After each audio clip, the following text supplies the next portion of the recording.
I was going on vacation. It was fine. Yeah.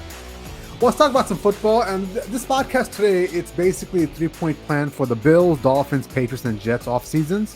What those teams got to do to get back into contention or even the playoffs. So before we hit on that, though, I want to talk about some news that broke yesterday. A little bit of news that was surprising to both of us.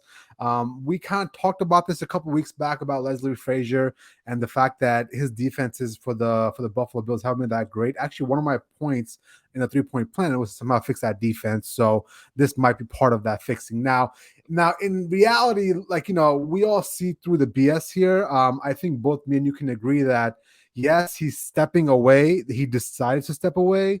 But part of me feels with how badly that defense showed out in the last two big moments in the playoffs against the Chiefs 2 years ago, where they basically were paper mache for 13 seconds. And then this past year against the Cincinnati Bengals, where Joe Burrow did whatever he wanted the whole game.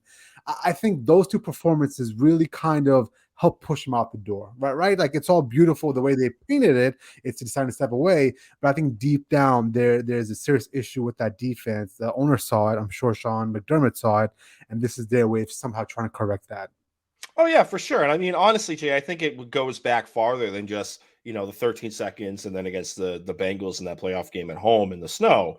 I mean, this can go back to the Jets game. I mean, Zach Wilson in one of his like quasi handful of less than a handful of good performances this season was against the Buffalo Bills. Like, that defense was not great at all, and I don't know if they just expected to roll the balls out and just show up and win, which has been a common theme that we've been saying on this podcast for the last year and a half. Is there are games where they just expect to roll the balls out and they're just going to play the 60 minutes, and they're going to win, and they're just going to go on cruise control and go home.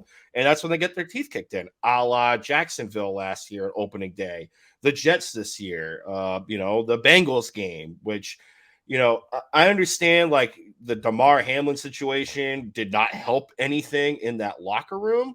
But at the end of the day, like, this defense was, sure, by like statistical measures, like, it was the top 10. But I think we can all agree to the eye test that defense left a lot to be desired. Tre'Davious White did come back a little bit later in the season, but we've basically said for the last month that we would not be surprised per se if Leslie Frazier left. He's done it under the guise of, he's taking a year off and he wants to come back to coaching. He thinks that being a defensive coordinator has hindered him in getting a head coaching gig because he wants another bite at the apple, which is probably the case. I can definitely buy that.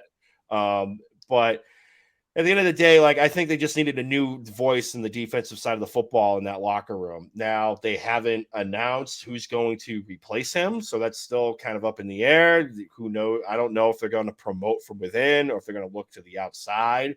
I kind of feel like they might promote from within, but that's just a gut instinct at this point. But this defense does need a lot of work, and I know we're going to hit on that in the 3 points, so I'm not going to steal your thunder, but it seemed this was inevitable.